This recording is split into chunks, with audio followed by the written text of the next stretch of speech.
Before SIME Miami, we've been looking around in the US and see sort of, the US have the smartest people and the dumbest people.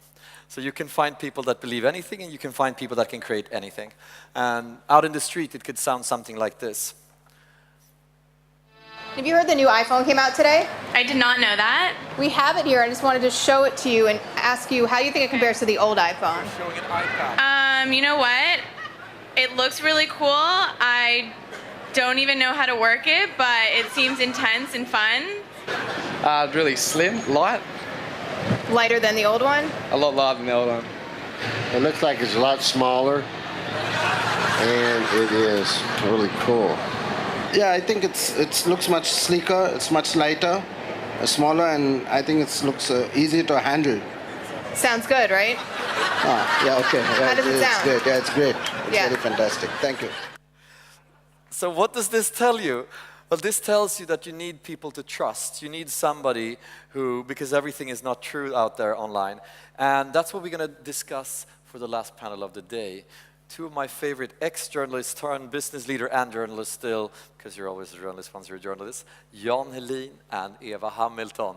Jan Helin, chief editor of Aftonbladet, Eva Hamilton, CEO of SVT. Please, come up and sit down. Sit down over here, and I'll sit down over here. Huh? Perfect. Wherever you want to sit. So it's difficult to believe, it's difficult to know who to trust online. There's so many things that are not true. So my first question to you, I mean, you're leading you're two titans of the Swedish media industry.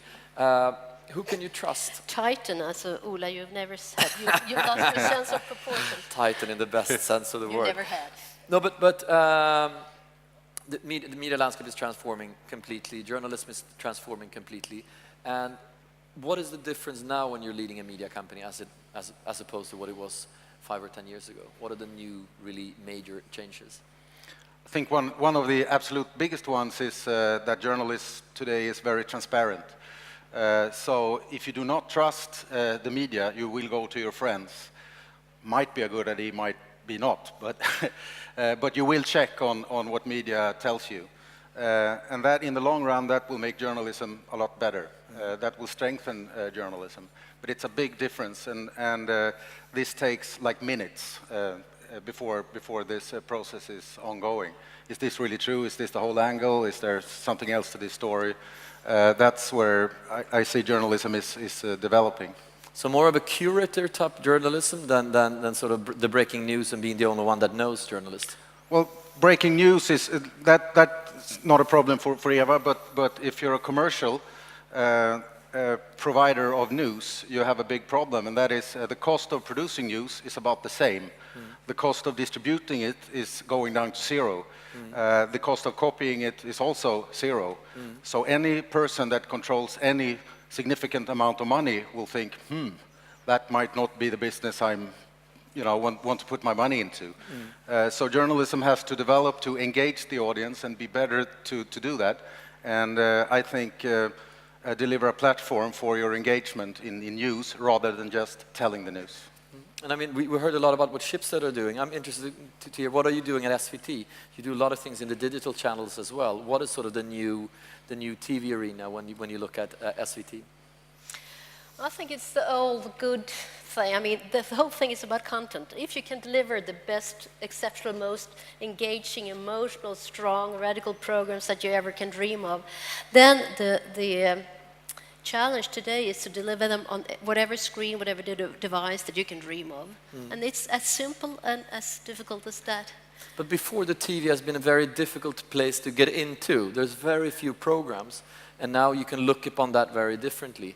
Are there are there programs that are only web TV programs that should never go on television, and that's a certain category, or does the audience decides, or how do you decide the programming? The audience decides. Our task, our mission, is to produce programs that actually, to be very serious, promotes democracy. I mean, I really, this is the shit. And then I can't pretend to be a youngster on YouTube. And we have the possibility to reach the most talented people in Sweden. We can pay them, the most talented people in the world, actually, and we can pay them. So the demand on Swedish television is not to produce whatever that you would classify as B on the web. We have to deliver A on the web and on TV. And what are the sums? You've been very successful in moving a lot of usage and viewership to your digital channels. What do you think are the core behind that? Why is TV online as good as TV on TV? Yes. It I mean, is? it's you can see that what is very successful on TV is very successful on the web as well. What is our secret, or it's a very public secret, is that we can publish like 97% of all our programs on Play. So you have 97, I mean, there is nobody else that can do that. So whatever we are showing to the traditional audience, we can also give to on demand to whatever device you can think of. And that is, that's such an asset. 97% of all the programs that Swedish television produces is available. And that's, the TV arena has been very cemented for a long time, you know, TV3, TV4, SVT and so forth. But now you guys are coming in a big way. What is your vision for the web TV, and how does that sort of find its place in the media landscape? Well, it's a very simple analysis. What will happen in the TV landscape now within the coming years is the same that happened in the newspaper business. This will be totally changed because of technology. And we might see that, you know, Aftonbladet might be a player in this new landscape. Basically out of two things, really. One is that a paper like Aftonbladet really has always wanted to be TV. Because we're good at telling the stories about people behind the headlines. Yeah. We're good at getting emotions into the news. That's TV. And the other thing we see is that the big TV operators right now has been kind of slow to get the transmission going from analog TV to digital TV when it comes to news. And we're a news organization, so that's really the niche we're seeing. They're really good at doing a lot of other stuff, but we can see a weak spot here, so this is where we try to move. And are you, who can you trust? Can you trust Aftonbladet? Can you trust SVT? Can you trust the bloggers, the blogosphere? Who can you trust out there? Obviously, I mean, I'm going to make this very simple. Obviously, the people trust SVT and Swedish radio more than anything else. I mean, there is a yearly Gallup made by the University of Gothenburg that shows this. So, but this is something that takes time. This is something you earn, and you can destroy it within 2 minutes. Would you agree? Yeah, they will tell you in the same survey that they don't trust us.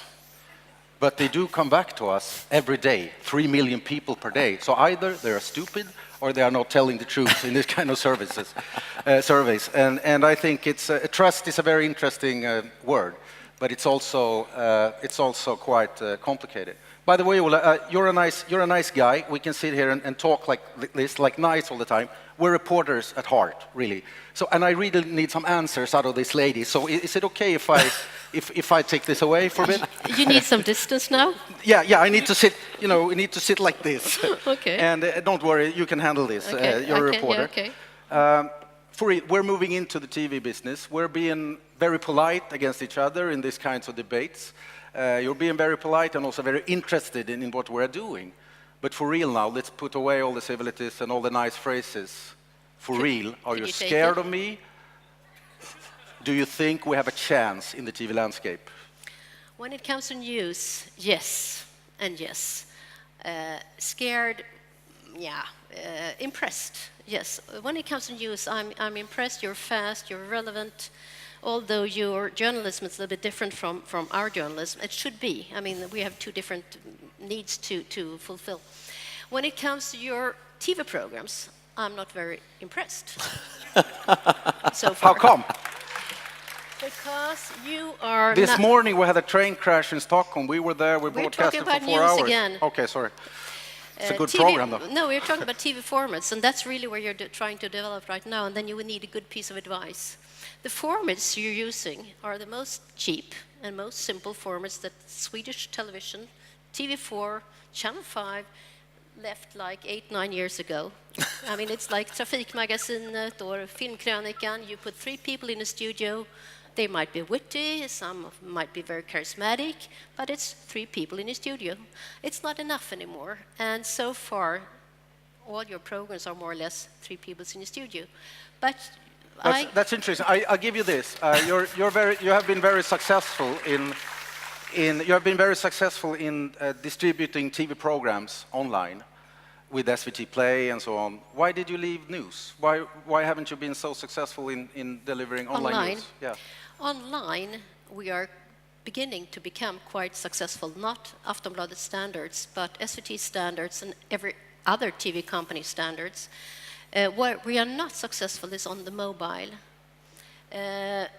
When I took over 7 years ago, I had a long list of urgent changes.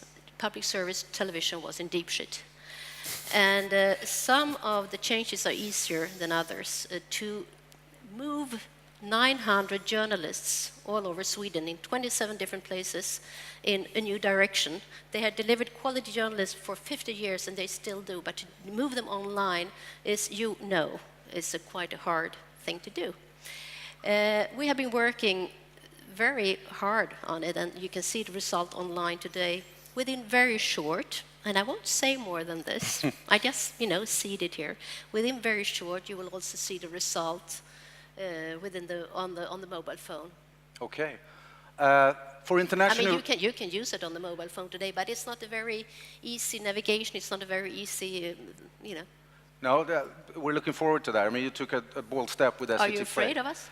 Yeah. Well, we're scared to death of public service, of course. No, you're not. We're trying to survive on a free market here. That's the whole point. I think we should turn this around, Eva. Do you want to pose some questions to Jan? No, what I noticed this morning, I read a paper actually.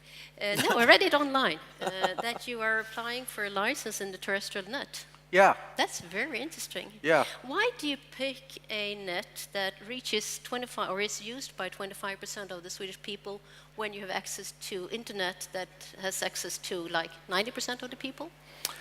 We listened to you guys, and who told us that linear TV is not dead, and we thought, it's not dead, really? We want to try that. But on a more serious note, we're producing today. There's a big difference. We tried this before, didn't go very well. That was a disaster. I earlier heard To our international friends, he's talking about Channel 7, something. Yeah. And I tried to hide that, and I also saw my boss in the audience here, so that was a brilliant mistake. We learned a lot from that, though, and there's a big difference. Today we are producing like 4 to 6 hours TV per day, and there is, if you sort of reverse the logic on online TV and look at a linear signal from that point, there might be some interesting things to do there. We don't know yet. We just applied for the... Who do you see as your main competitor? In news TV, we see... No, well, TV. We're talking TV now, Jan, and I think if you're only heading for news TV, you won't be very successful. We have just had another example of that very recently here. Yeah, but that was a linear 24/7 news channel. That's something else. But I absolutely, of course, we see SVT as a competitor. We see all the commercial TV as competitors. But the most scared, I would think, we're a bit scared of public service. All commercials, trying to survive on a free market are that. But the most scared, I think, we are of the guy in a garage who's doing something that we don't know of yet. What about, are you going to present, is it a free TV or a paid TV you're heading for? We will see. That's quite a crucial question, actually. Yeah, it is, but I might not want to tell you that. Okay. Would you, I mean, in order to be successful on, with traditional TV, as I said before, you need to upgrade... Time's up, buddy. Gotta go, gotta go, gotta go, go. Gotta go, gotta go, gotta go, go. Does that mean what? That's linear TV for you. Something else comes on, okay. So, then we're running out of time. I want to give you one last chance to nail Jan, if you want to do that, or just ask whatever you want. I think you need to upgrade your programs. Are you going to purchase sports, drama rights? I mean, really go for the real thing? We will see. I talked to Rolf-Erik Ryssdal, who I saw in the audience, about that. But the question is kind of tricky. I think what we're doing now is piggybacking on rights, and that's an interesting position.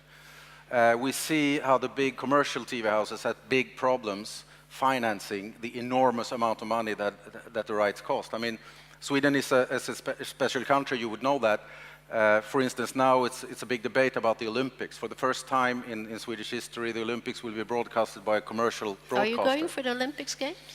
I need to be prepared, as I will go for them next time. Yeah, we'll see. But you know, the Swedes consider the Olympics in public service as a human right. There's this big rage going on when. So as I've learned in television, when the debate is very heated, the program house says, and that's all for now from the. That we need to cut that. But thank you very much. To be continued. Give it up. Thank you very much.